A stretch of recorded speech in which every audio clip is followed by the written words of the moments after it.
Banco de dados em tempo real. Essa, como eu comentei, é uma das features mais legais que o Firebase provê para a gente, né? É o Real-Time Database. Essa feature, ele faz o quê? Toda vez que a gente cria uma aplicação no console Firebase, a gente tem a possibilidade de integrar aquela aplicação com uma aplicação web nossa, como a gente viu na aula passada. Então, copiar os scripts e colar para lá, né? Colar no seu HTML. No momento que você fez isso, quando você roda a sua aplicação se conecta ao Firebase e a partir desse momento ela não desconecta mais. Ela fica conectada, ela não vai e faz uma requisição e volta, né? Ela fica já conectada.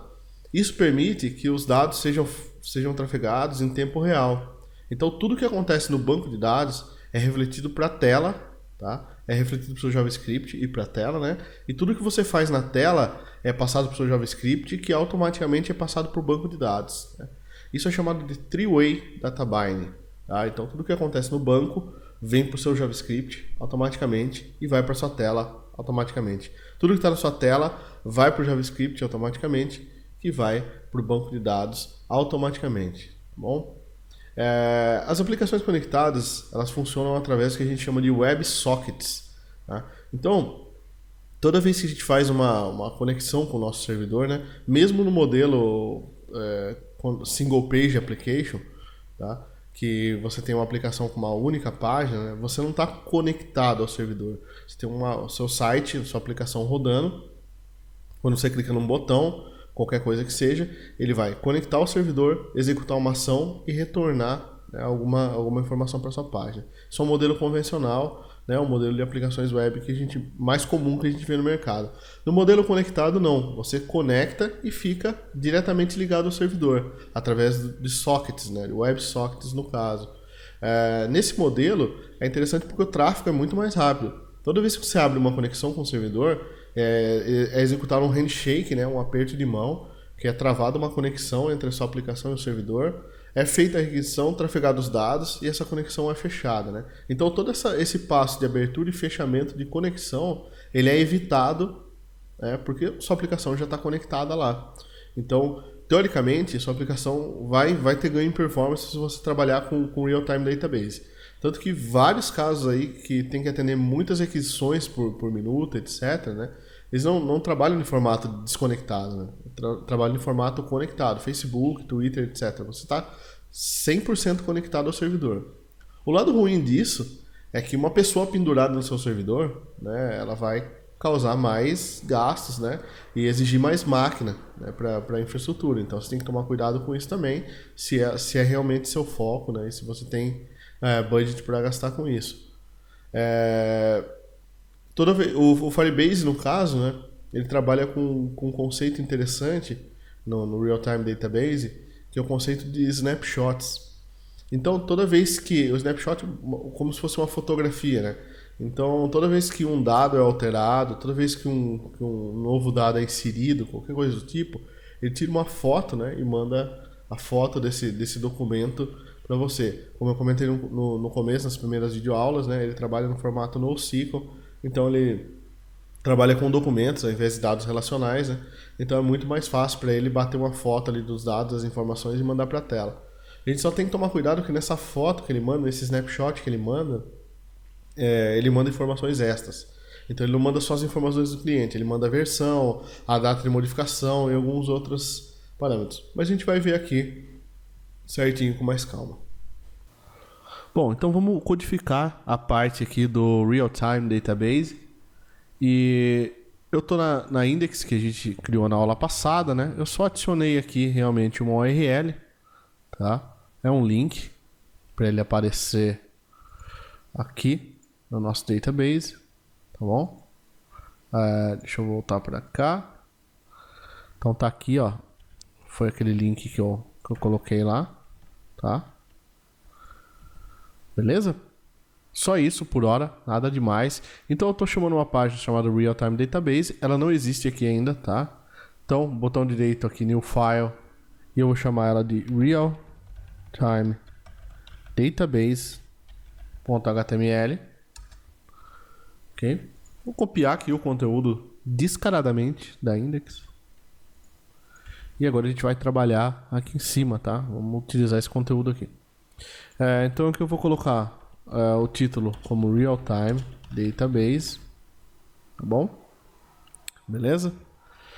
Vou tirar esse link daqui por hora, tá? E aqui o resto eu vou deixar igual, vou deixar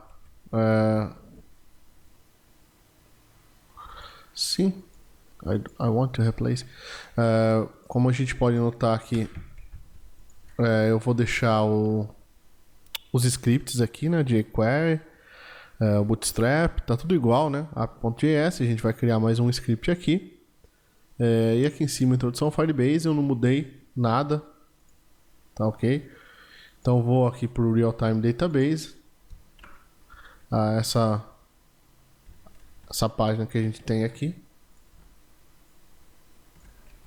Tá prontinho, tá feita a nossa navegação aqui, tá bom? O que eu vou fazer aqui agora? Nesse Real Time Database aqui, eu vou criar primeiro uma div aqui com MD4. Perdão. Tá? Onde a gente vai colocar um form aqui dentro. Tá? Eu vou tirar o action desse form, que não importa pra gente. E aqui a gente vai ter dois campos aqui, um campo nome e um campo idade, tá? Onde a gente vai criar um usuário aqui, né? Um cliente, um usuário, o que quer que seja, postar essa informação pro Firebase, tá? E ver como que funciona o Real Time Database. Então vou colocar meu código aqui. Eu tenho um form group aqui, tá? Que é um elemento do Bootstrap. Eu tenho um label for name input, onde eu tenho um input também do tipo text, com a classe form control e o nome, né? Name input. Placeholder como nome, né? Aquela marca d'água que vai aparecer ali. E eu tenho o mesmo para idade com o nome age input, só que do tipo number, né? Então se eu renderizar isso aqui na tela, né? Se eu atualizar minha tela aqui, eu vou ter aqui o nome e a idade, né? Dois campos aqui, um campo do tipo number aqui. Isso aqui é só HTML, nada demais, tá?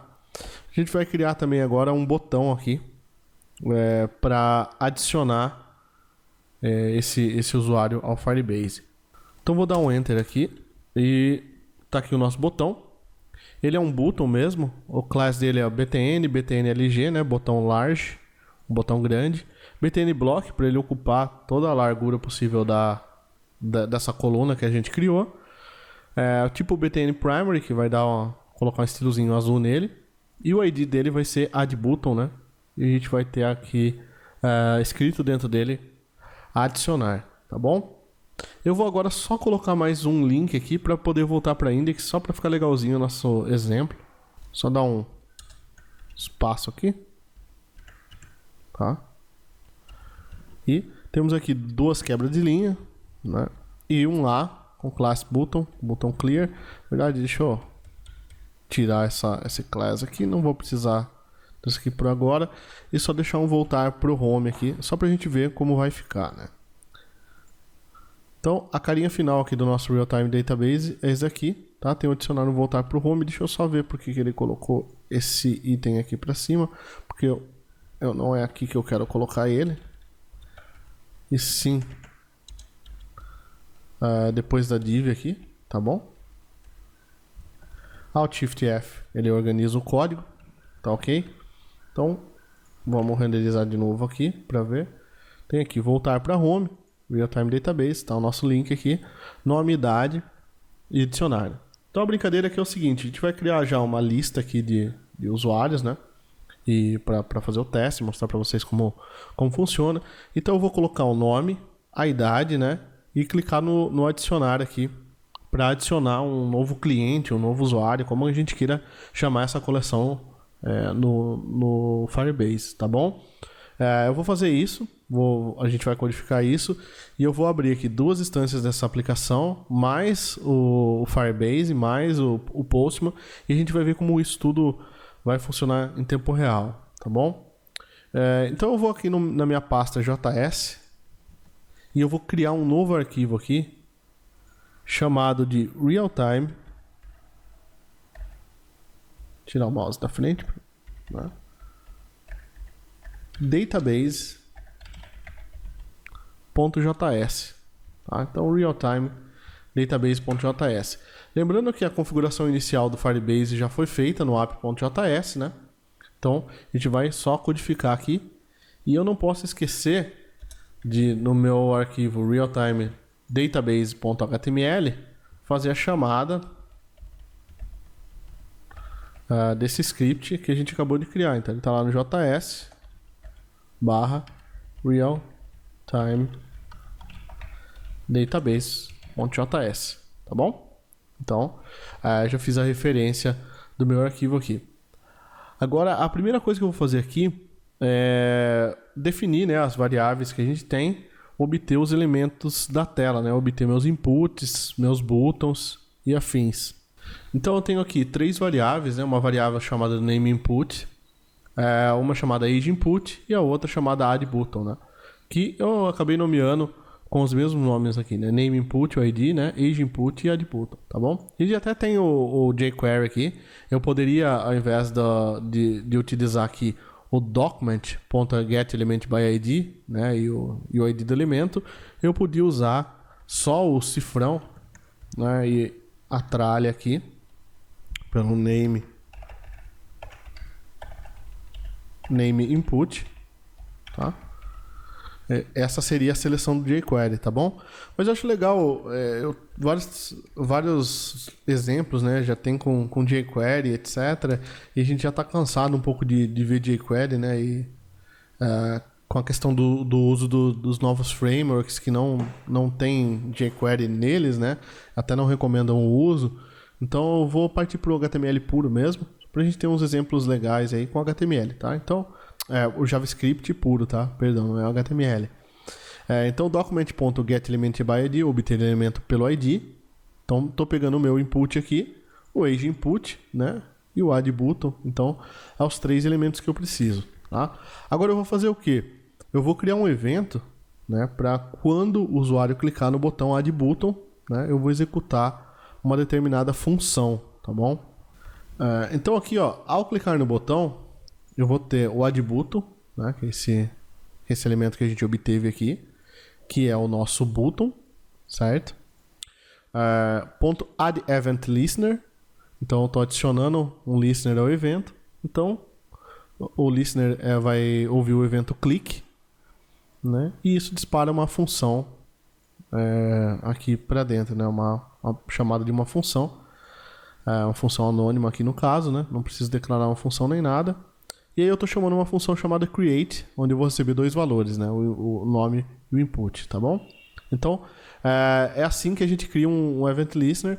Se isso aqui fosse com jQuery, ficaria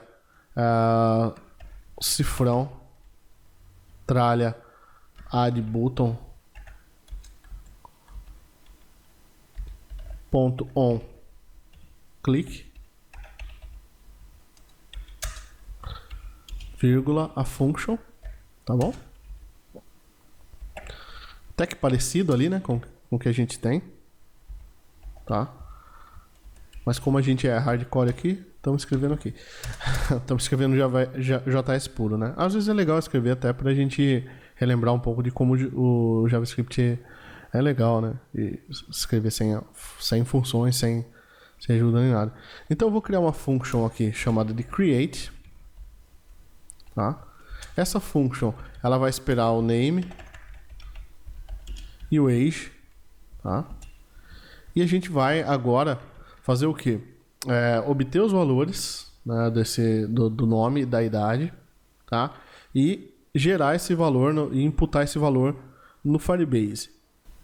Então, para ficar melhor aqui, eu criei uma variável chamada data, tá? Name eu recebo name, age eu recebo age, tá? Então aqui eu estou passando name input, que é a variável, ponto value, né? Ou seja, o valor do meu input, nos 2 casos aqui, tá? Então eu não preciso converter nada aqui. Se eu tivesse só passando input, eu podia obter aqui o ponto value, né? E aqui eu estou dando um return, mas não precisava nem retornar nada. Eu vou usar o Firebase.database, lembrando que o Firebase está aqui nesse app, tá bom? Firebase.initialize, e a gente tem o Firebase sendo instanciado aqui, né, no nosso index, né, e na verdade toda a página, né, nossa, Firebase está aqui também, né, firebase.js. Então, se você esquecer de instanciar esse arquivo, né, esse firebase.js, ele vai dar um erro aqui para você dizendo que Firebase está undefined, tá certo?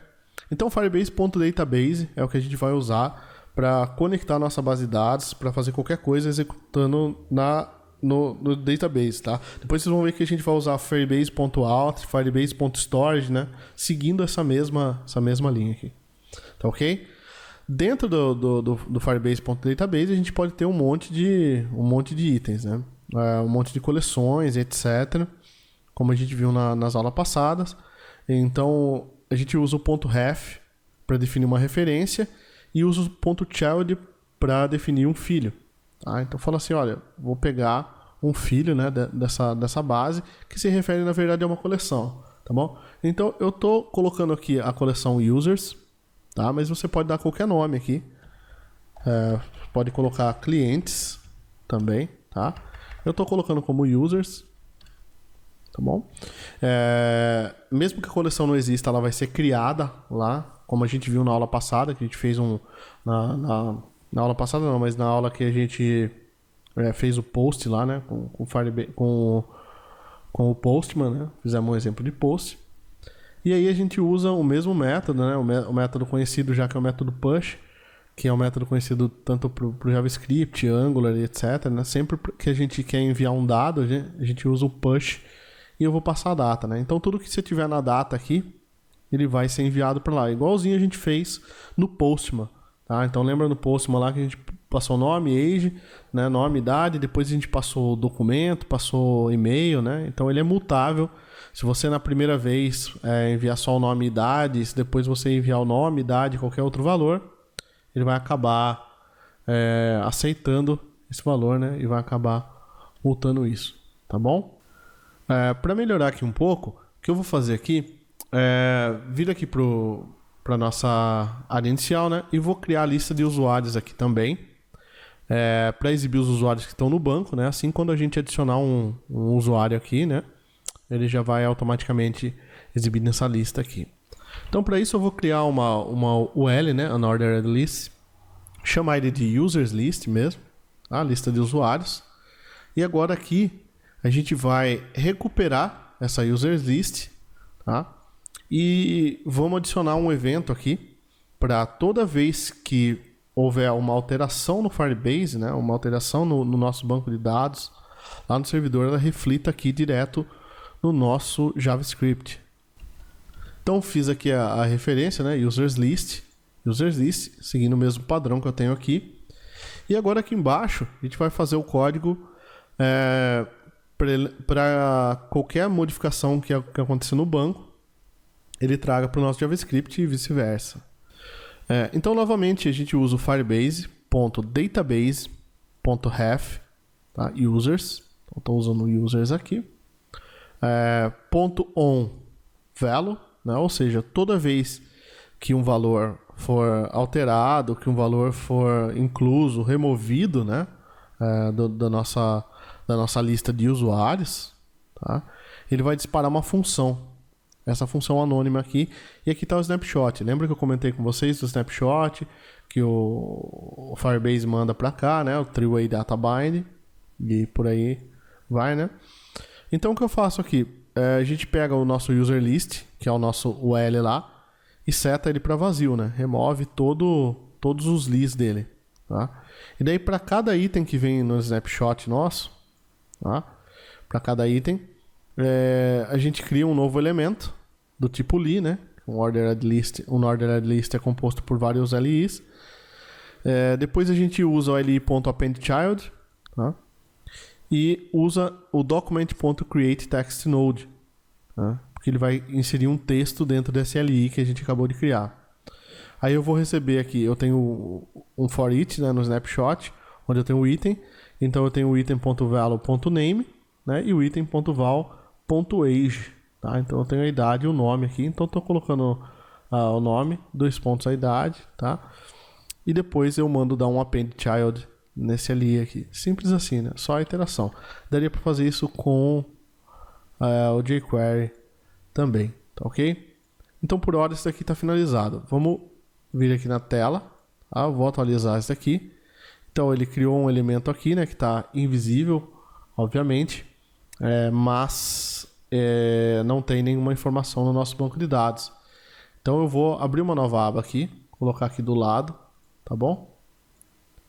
Vou fazer um side by side aqui, vou diminuir um pouco isso daqui. E eu vou logar no Firebase, firebase.google.com. Tá? Sumiu aqui, ó. Deixa eu só esticar ele para cá para aparecer o botãozinho Go to Console aqui em cima, tá bom? Estamos aqui no nosso console. Eu vou selecionar o curso FB e eu vou acessar aqui o database, ok? Então tá aqui. Curso FB, ele está nulo, né? Não tem nenhum valor aqui. Se a gente notar as regras aqui, eu deixei o read write true, porque a gente ainda não viu a parte de autenticação, né? E agora eu vou tentar postar algum nome aqui, tá? E aí o que aconteceu? Se a gente notar, né, as telas elas atualizaram aqui, e aqui o curso FB, né, ele já apareceu um item aqui com o nome e a idade que eu coloquei. E esse mesmo item já foi replicado para um snapshot aqui, tá bom? Então eu vou abrir uma outra aba aqui com esse mesmo item, tá bom? Vou tirar ele daqui também. Deixa eu fazer um bem bolado aqui para a gente conseguir ver mais telas. Tá? Se eu vier nesse outro de baixo aqui e colocar qualquer outro nome, tá? Então, ó, atualizou aqui, tá? Então aqui embaixo, atualizou aqui do lado e também atualizou aqui no Firebase, tá? Se eu pegar o Postman aqui, que a gente tinha também, né? Que é a outra possibilidade que a gente tem de executar um post aqui. Então eu já deixei pré-configurado aqui. Lembrando que se você clicar na coleção aqui, né? Se você clicar aqui no Users, ele traz a URL para a gente, tá? Então trouxe essa URL, que é a mesma que está no Postman aqui, só que é composta pelo ponto .json aqui na frente, a gente não pode esquecer disso, tá bom? No cabeçalho a gente não precisa colocar nada, só o application/json, mas ele vai colocar automático. E aqui no body, né, eu estou colocando o raw, tem o meu texto aqui, eu só vou mudar aqui de text para JSON. Tá bom? Ele já colocaria o header automático, nome e idade. Então eu posso fazer um send aqui, tá? E aí, como a gente pôde notar, ele atualizou aqui a minha aplicação, atualizou aqui a minha aplicação, e aqui no meu Firebase ele também atualizou, tá bom? Então a gente consegue ter esse real time, a aplicação sendo atualizada em tempo real, né? Tudo através desse snapshot que ele manda, né? Tudo isso é feito através dessa função aqui, tá? Então é relativamente simples, né? Relativamente simples de fazer. A maior parte do código aqui ela é para gerar o HTML na tela, né? Se a gente estivesse usando o Angular, coisa do tipo, seria até mais fácil, né? Mas é legal que a gente veja o HTML também e entenda como ele funciona. Beleza?